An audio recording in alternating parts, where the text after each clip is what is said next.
Hello, good morning, good afternoon, or indeed good evening, depending on when you are watching. I'm James Innes, the Jobs Guru, and today I'm going to be answering Ellie's question about working in an office with someone who has some really rather nasty personal habits. So, today's question is from Ellie in York. Dear James, I sit next to a lad at work who has really bad personal habits.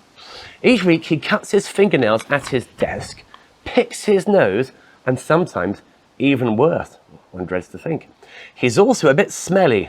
He's a smoker, which really lingers after he's popped back from his fag breaks. Generally speaking, he's great at his job and a pleasant person, but I am finding these habits are grating more than ever. He's senior to me, and I work in an office where you shouldn't really make a fuss, but I just find this disgusting. I don't feel confident to approach him directly. What can I do? Well, Ellie in York.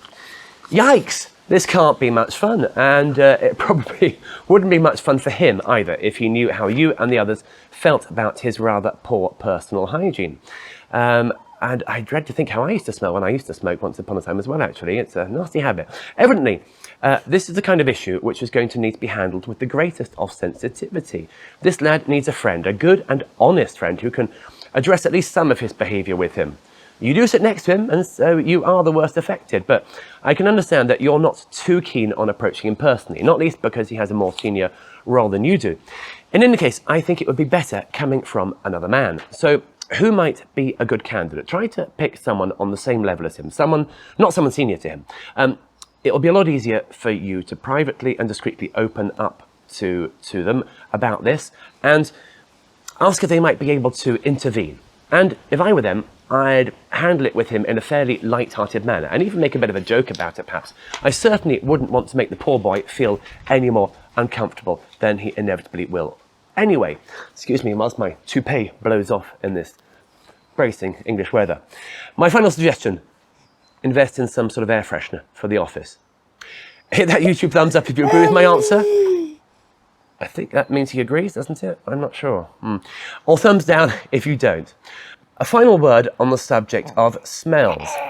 I like garlic and curry and spicy and interesting food in general, but I generally recommend steering clear of foods like this before any important meeting, especially something like a job interview. And you should even avoid them the night before. These sorts of foods remain on the breath, and if you sweat when you're nervous, and lots of us do actually, the organic chemicals that cause these odours are likely to ooze out of your skin and evaporate into the air around you. Best avoided, really. And if you smoke just before going into an important meeting or job interview, then the smell will follow you into the room on your breath, in your clothes and in your hair. Sometimes a nicotine patch is an alternative warranting some very serious consideration. What do you think about this, viewer? Let me know in the comments below. Oh, and don't forget to subscribe. We ring the bell, George? No, we're going to eat the bell instead. Never mind. And now, I'm always open to interesting new questions from my viewers, so if you have a workplace, jobs, careers, or employment-related question for me, then do please type it into that comment section below, and I may well feature it in a future episode of this show. And if I do, then one of my limited edition collector's item Jobs Guru coffee mugs will be yours. I know you want one. You know you want one. And now, Ellie in York, well, she has one. Thank you for watching today. Keep safe and be well, my friends. Goodbye.